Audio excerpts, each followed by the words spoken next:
이제 하나님의 말씀을 함께 나누겠습니다. 우리가 2주 전에 이 사무엘상 2장에 대한 말씀을 함께 나눌 때에 사무엘의 탄생이 어떻게 시작이 되었는가, 그 한나라는 여인이 얼마나 힘들게 아이를 가질 수 있었는가 하는 것을 볼 수 있었습니다. 이 한나라는 여인이 엘가나와 함께 결혼을 하고 난 뒤에 애가 오랫동안 안 생겨서 집안에서 이 남편 엘가나에게 두 번째 아내를 맞이하게 했죠. 그래서 버닌나라는 두 번째 아내를 통해서 아이를 낳고, 그리고 난 다음에 이 둘째 부인이 첫째 부인 한나를 몹시 괴롭혔습니다. 그래서 이 한나는 오랫동안 아기를 못 낳고 모든 사람들에게 아기를 못 낳는 여인이다라는 그러한 오명을 입게 되었죠. 이 한나가 오랫동안 고생하며 하나님 앞에 매달려서 기도했습니다. 그리고 서원하며, 하나님, 만약에 저에게 아이를 주시면 하나님 앞에 온전히 바치겠습니다 라는 그러한 서원을 하였지요. 그렇게 하나님 앞에 간절하게 기도하자 하나님께서 그 한나의 기도를 들으시고 정말로 늦은 나이에 할머니가 다 되는 늦은 나이에 아이를 주셨습니다. 한나가 그 아이를 이제 늦은 나이에 아이를 낳고 난 뒤에 일어나는 일이 오늘 본문의 이야기입니다. 얼마 만에 얻은 아들이겠습니까? 오랫동안 아기를 가질 수 없었다라는 비난과 핍박 속에서 기도하기를 멈추지 않았던 남편과 이 한나. 그래서 그 남편이 첩을 들여서 아들을 낳아도 포기하지 않았던 한나, 끝까지 하나님께 매달렸던 한나였습니다. 그리고 드디어 하나님의 응답을 받고 아이를 품에 안을 수 있게 되었지요. 아이를 안고 있는 엄마의 모습이 얼마나 기쁠까요? 만지며 깨어질까? 혹 불면 날아갈까? 조심스럽지 않았겠습니까? 또 조심하고 또 조심하며 안아보는 아이입니다. 매일매일 어린아이를 보며 행복했죠. 그리고 하나님 앞에 감사했죠. 어쩌면 아내 한나보다 남편 엘가나가 더 기뻤을지 모르겠습니다. 아내를 사랑했지만 집안의 어른의 말에 못 이겨서 두 번째 아내를 맞이하게 되었고, 그 아내를 통해서 아이를 얻었지만은 늘 마음은 불편했지요. 사랑하는 아내가 사람들로부터 무시를 당하고 인정받지 못하다라는 사실이 늘 가슴 아팠을 것입니다.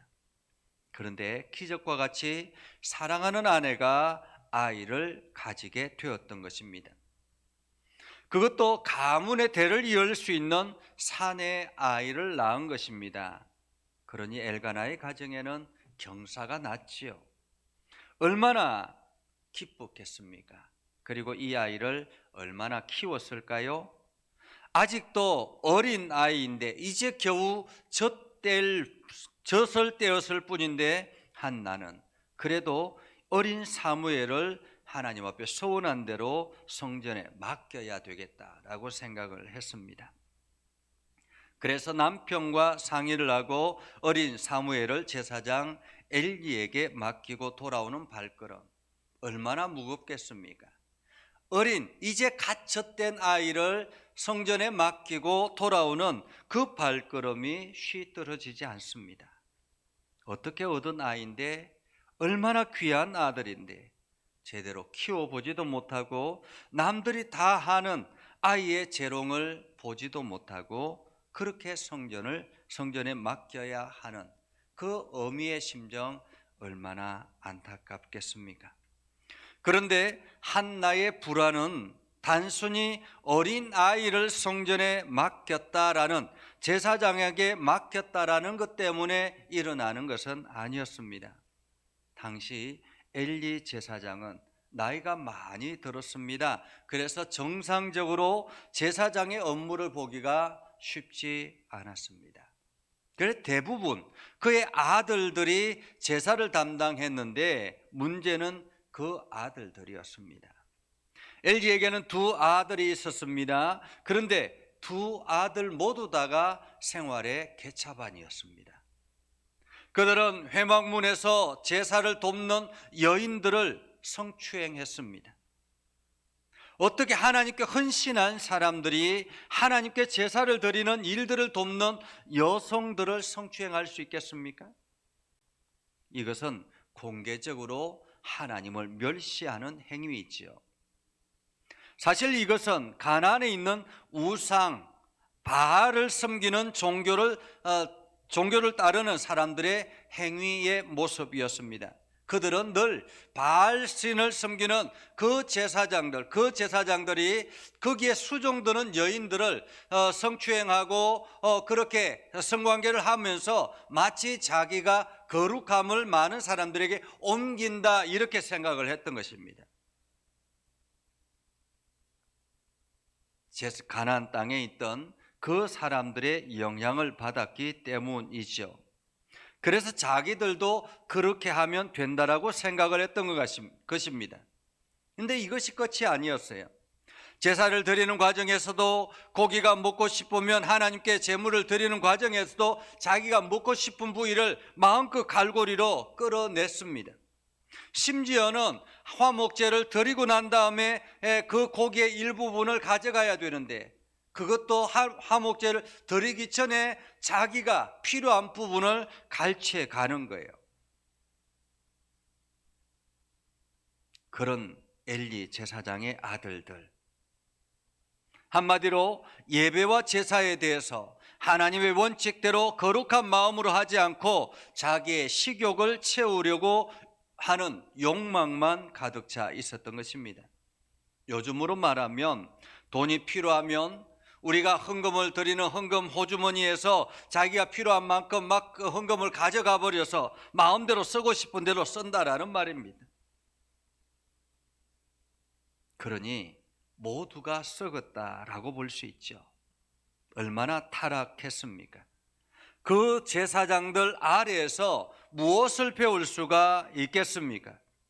혹시나 나쁜 영향을 받지 않을까 걱정이 되지 않겠습니까? 자기의 자식을 내어드린 부모의 심정이 주님과 아무리 약속을 했지만은 가슴은 많이 아팠을 것입니다.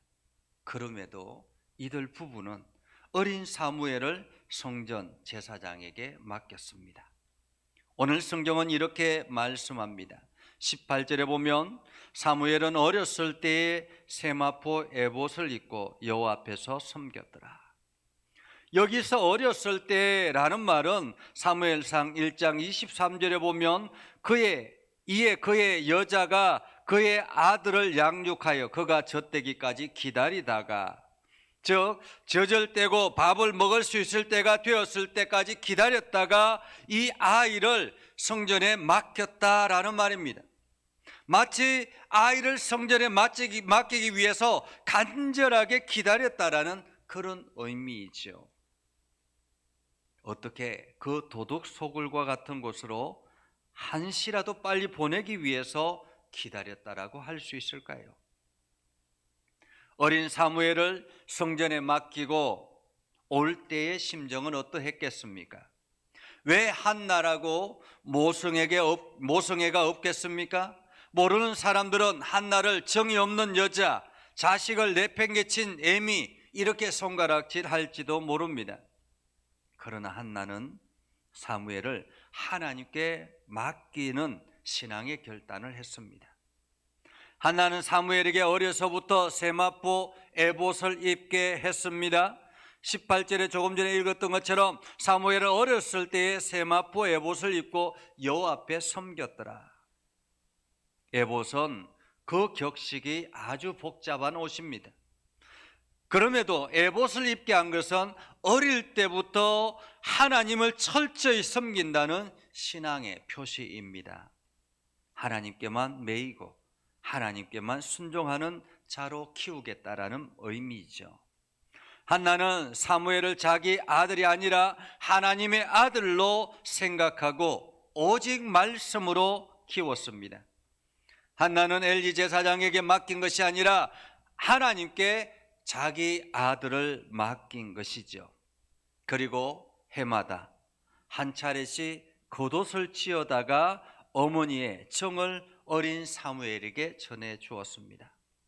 사무엘을 생각하며 옷을 짓는 어머니, 얼마나 마음이 간절했겠습니까? 1년에 한 차례밖에 보지 못하는 그 아이를 위해서 얼마나 기도했겠습니까? 또한 어릴 때부터 엄마의 정이 그리웠을 그 아이가 해마다 지어주는 엄마의 그 겉옷을 통해서 얼마나 위로를 받았겠습니까? 어머니가 지어준 그 겉옷을 통해서 어머니의 향기를 맡을 수 있었겠죠. 한나는 1년에 한 번 보는 사무엘에게 옷을 줄 때마다 어떻게 했겠습니까? 이 아이가 주님만을 의지하고 신뢰하며 살아가는 사람이 되게 하여 주옵소서라고 기도하지 않았겠습니까?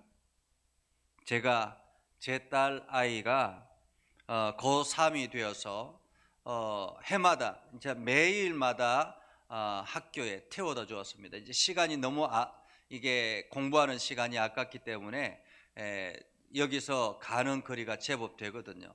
그래서 버스 타고 가면 건 30분, 40분 가야 되기 때문에 제가 이제 태워다 주었습니다. 이제 태워다 줄 때마다 내릴 때마다 늘 아이를 위해서 기도해 주었거든요. 그러니까 이 아이가 학교 생활을 잘 할 수 있도록 또 선생님의 말을 잘 듣고 그리고 이 아이가 하나님의 지혜를 얻고 하나님 앞에 충성된 일꾼으로 세워지게 해달라고 간절하게 기도했지요. 그 기도는 하나님께 드리는 기도이지만 또 때로는 한편으로는 이 아이가 이 기도를 들으면서 동일한 마음을 가지기를 간절히 원했던 것입니다. 아마도 한나도 동일하지 않았을까라는 생각을 합니다. 그렇기 때문에 작은 겉옷 하나를 건넬 때에 그 의미는 단순한 옷이 아니라 믿음의 겉옷이라는 생각을 가지고 믿음의 사람이 되라고 말씀하시는 무언의 부탁이기도 하죠. 사실 겉옷은 그 사람의 모습을 판단하는 첫 단추입니다. 설교하는 제가 잠옷을 입고 설교를 한다면 어떻게 될까요? 속에는 떨어진 옷을 입고 있다 할지라도 겉옷이 깔끔하면 그 사람의 이미지가 깔끔한 이미지로 보여지죠. 특히나 이스라엘 사람들에게 겉옷은 너무 소중합니다. 왜냐하면 그 겉옷이 그 사람 자체를 의미하기 때문에 그렇습니다. 예수님을 만난 소경인 거지 바디메오는 겉옷을 벗어 던지고 벌떡 일어나서 예수님께 나아갔습니다. 한마디로 자기 기존에 있던 자기 인생을 모두 다 던지고 주님 앞에 나아갔다라는 말이지요. 이처럼 이스라엘 사람들에게 있어서 겉옷은 중요한데 그 겉옷을 해마다 어머니께서 만들어 주었다라는 거죠. 제사장으로서 품위를 지킬 수 있도록 하나님의 말씀 앞에 바로 설 수 있도록 어머니는 겉옷에 정성을 기울였고 아들 사무엘은 그 옷을 입으며 제사장의 훈련을 할 수 있었던 것입니다. 그렇게 강한 믿음의 어머니, 그러나 그러한 여인도 인간이지 않습니까? 어찌 소중한 아들을 성전에 두고 돌아올 때 발걸음이 무겁지 않겠습니까? 특히나 소문도 안 좋은 제사장의 아들, 그 아들들이 있는 성전에 어린 사무엘을 두고 오는 그 어미의 심정은 어떻겠습니까? 그렇게 해마다 사랑하는 아들을 두고 떠나는 이들 부부가 마음에 걸렸던지 한 번은 엘리 제사장이 그들 부부를 불렀습니다. 그리고는 그들 부부에게 이렇게 축복하죠. 여호와께서 이 여인으로 말미암아 내게 다른 후사를 주사 네가 여호와께 간구하여 얻어 바친 아들을 대신하게 하시기를 원하노라. 한마디로 하나님께서 이 성전에 바친 이 아들 대신 다른 아들들을 주시기를 원합니다라고 한마디로 축복한 것입니다. 하나님께 서운한 것을 힘겹게 순종해가는 이들 부부에게 또다시 하나님께서 다른 후사를 주어서 하나님께 바친 사무엘을 대신하기를 원한다라고 축복했던 것입니다. 그런데 기가 막힌 것은 그 다음이죠. 이들 부부가 집에 돌아가며 여호와께서 한나를 돌보셨다라고 말합니다. 여기서 돌보셨다라는 이 말씀은 방문하다라는 뜻을 가지고 있습니다. 그런데 이 방문은 어쩌다 갑자기 생각이 나서 방문한 것이 아니라 늘 방문하기를 염두에 두고 있다가 적당한 때가 이름에 방문하는 행위를 말하고 있는 것입니다. 한마디로 하나님께서 이 어린아이 사무엘을 바친 이 한나의 정성을 기억하시고 그들의 형편을 기억하시고 하나님께서 그들에게 방문하기를 시기를 고려하고 있었다라는 것입니다. 이미 결정을 하고 계속 기다리고 있었다라는 말이죠. 그러다가 마침내 제사장이 입을 통해서 이들을 축복할 때에 하나님의 때가 함께 이루어졌다라는 거죠. 하나님께서 사무엘을 바친 한나의 사정을 잊게 하시고 방문의 시기를 고려하였는데 제사장의 축복을 통해서 이루어졌다라는 말입니다. 그 결과 한나는 사무엘 이외에 삼남 이녀를 더 낳아서 무자식의 서름을 한 방에 날릴 수가 있었습니다. 제가 예전에 들었던 이야기가 있습니다. 우리나라의 한글 학자 중에서 유명한 최현배 선생님이 계신데요. 그분이 연세대학교 교수로 계실 때였습니다. 한 번은 박사학위를 공부하는 학생이 늘 얼굴이 헬쑥하고 힘이 없고 늘 이렇게 지쳐 있는 거예요. 한 번은 선생님이 그 제자에게 가서 이야기합니다. 자네 어디 아픈가? 그리고 난 다음에 자네가 제대로 먹지 못하고 공부하니 그래서 그렇구나. 내가 자네에게 보약 한 채를 지어주겠네. 이렇게 약속을 했다라는 거예요. 그리고 난 다음에 몇 달이 지나도 선생님이 아무런 소식이 없는 거예요. 분명히 보약 한 채 지어주겠다라고 했는데 소식이 없는 거예요. 제자는 선생님이 바쁜 일로 잊어버렸나 보다 이렇게 생각했다는 거죠. 그런데 몇 달이 지나서 8개월이 지나서 선생님이 보약 한 첩을 들고 이 제자를 찾아왔더라는 것입니다. 그러면서 그때 당시만 해도 교수 월급이 그렇게 많지 않았다 그래요. 그래서 자기의 월급을 쪼개가지고 8개월을 모아서 이 제자를 위해서 보약을 지었다라는 것입니다. 그 제자는 그 보약을 먹고 정말로 그 선생님의 뒤를 따라서 아주 훌륭한 한글 학자가 되었다라고 합니다. 이렇게 사람과의 약속을 지키는데도 신중한데 하나님과의 약속은 어떠하겠습니까? 한나는 하나님께 서원한 약속을 지켰기 때문에 하나님께서 한나의 삶을 풍성하게 채웠다라는 거예요. 풍성하게. 한나는 서원한 대로 그의 가장 소중한 아들을 하나님께 드림으로 하나님은 한나의 필요를 채워주셨습니다. 그런데 이것이 끝이 아니었습니다. 하나님은 당신에게 맡겨진 그 아이도 하나님께 책임져 지셨습니다. 26절에 보면 아이 사무엘이 점점 자라며 여호와와 사람들에게 은총을 더욱 받았더라. 사실 오늘 이야기는 한나에게 부어지는 부수적인 복에 대해서 말씀하시는 것이 아닙니다. 하나님은 당신에게 헌신한 그 아이를 어떻게 책임지시는가 하는 것을 오늘 말씀하시는 것입니다. 그리스도인이 세상에 영향력을 미치기 위해서는 무엇이 필요한지를 아시죠? 그리스도인이 세상에 영향력을 끼치기 위해서는 두 가지가 필요한데요. 먼저는 하나님께 은총을 받아야 합니다. 그리고 또한 사람들에게 은총을 받아야 합니다. 하나님에게 은총을 받고 사람들에게 은총을 받기 위해서는 신앙적으로, 인격적으로 성숙해져야 되는 것이죠. 하나님께 은총을 받는다라는 말은 하나님을 깊이 경험하고 그분의 은혜를 진실하게 경험한다라는 뜻입니다. 우리가 세상에서 영향력 있는 사람이 되기 위해서는 반드시 하나님의 영향력을 먼저 받아야 합니다. 그리고 세상에 영향력을 미치기 위해서는 사람들에게도 은총을 받아야 하죠. 사람들에게 은총을 받는다라는 말은 사람들에게 인정을 받는다라는 뜻입니다. 우리가 교회에서 예배자로, 거룩한 자로, 은혜 받은 자로 살았다면 그 모습을 세상으로 확대할 때에 사람들에게 인정을 받는 것입니다.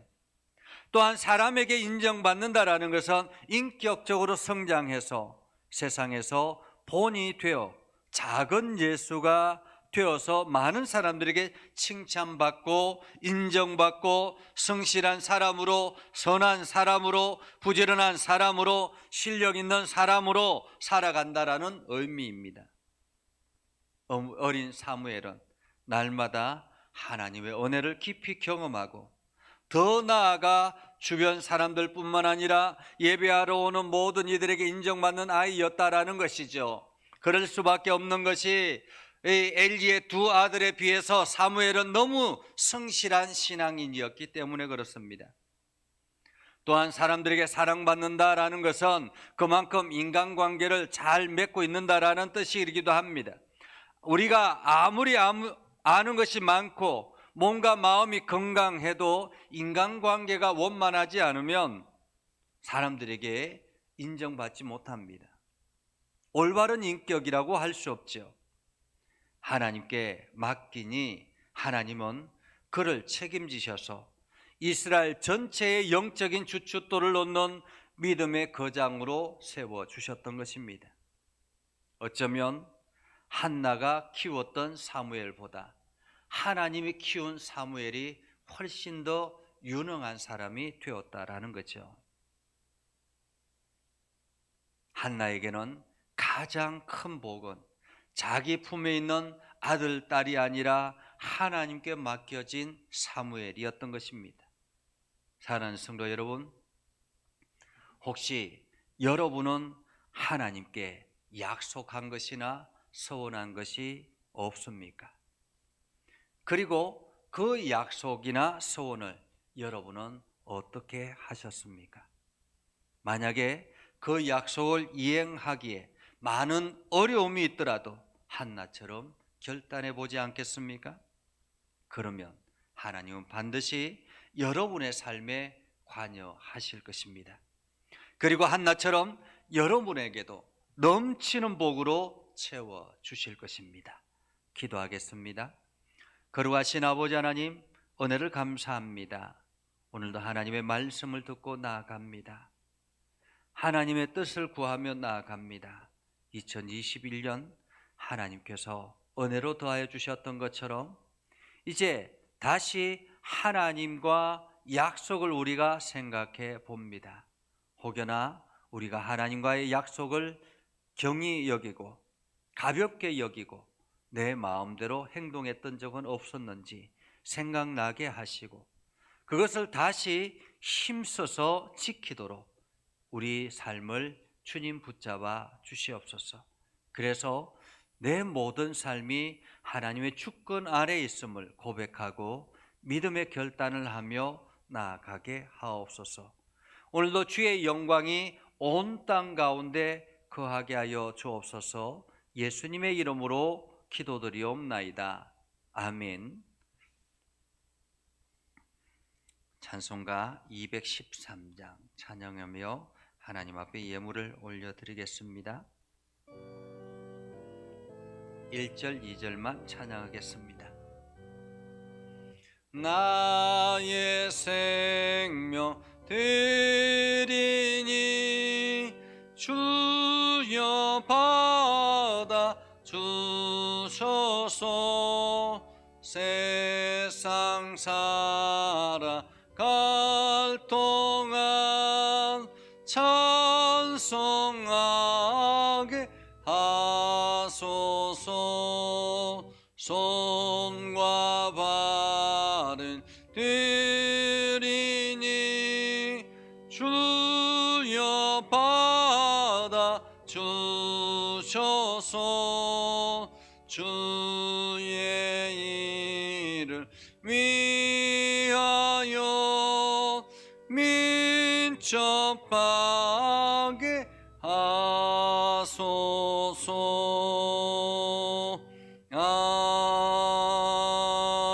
아멘. 기도하겠습니다. 거룩하신 아버지 하나님, 이 시간 우리가 마음과 뜻과 정성을 다해서 하나님 앞에 예물을 드립니다. 하나님께서 저희에게 부어주신 은혜와 복을 기억하고 주님이 주시는 그것에 또한 우리가 마음을 다해서 하나님 앞에 예물을 드립니다. 하나님께서 물질의 풍성함을 허락하셔서 열의 하나를 구별하여 11주 예물로 드리고 또한 하나님 앞에 기도하며 나아갔던 우리의 삶을 기억하고 감사하며 감사 예물을 드립니다. 하나님, 추정 예물로 우리의 믿음의 뜻을 고백하고 매 삶을 주님께 맡기며 우리의 삶을 하나님 앞에 올려드립니다. 이외에도 하나님의 나라, 하나님의 뜻을 이루기 위해서 선교 예물과 전도 예물과 차량 헌금과 각종 예물들을 올려드립니다. 아버지 하나님, 이 모든 예물을 기억하여 주시고 풍성하게 하시고 우리가 물질로 어려움 당하지 않도록, 물질로 궁핍하지 않도록 우리의 하는 모든 일들을 복되게 하여 주시옵소서. 그래서 2021년 하나님의 풍성한 은혜를 공급받았던 것처럼 22년에는 더 넘치게 하셔서 하나님의 기쁨이 되게 하시고 하나님께 영광이 되는 그러한 복된 삶이 되게 하옵소서. 믿음의 성도들을 하나님 지켜주시고 건강하게 하시고 육신의 연약한 이들을 어루만지셔서 주의 영광을 드러내게 하여 주옵소서. 예수님의 이름으로 기도드리옵나이다. 아멘. 주의 사랑으로 사랑합니다. 함께 찬양하겠습니다. 주의 사랑으로 사랑합니다. 주의 사랑으로 사랑합니다. 형제 아내에서 주의 영광을 보내 주의 사랑으로 사랑합니다. 성령의 능력을 힘입어 예수 그리스도의 군병과 종으로 봉사와 선교의 사명을 다하기 위하여 세계 속으로 나아갈지어다. 축복합니다.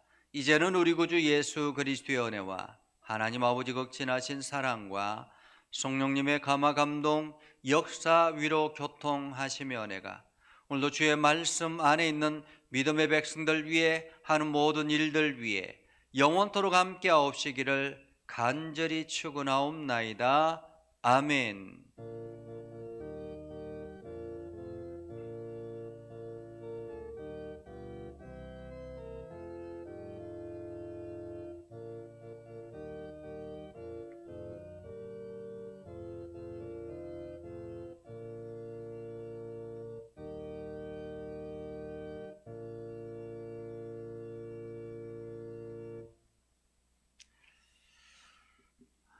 (2021년)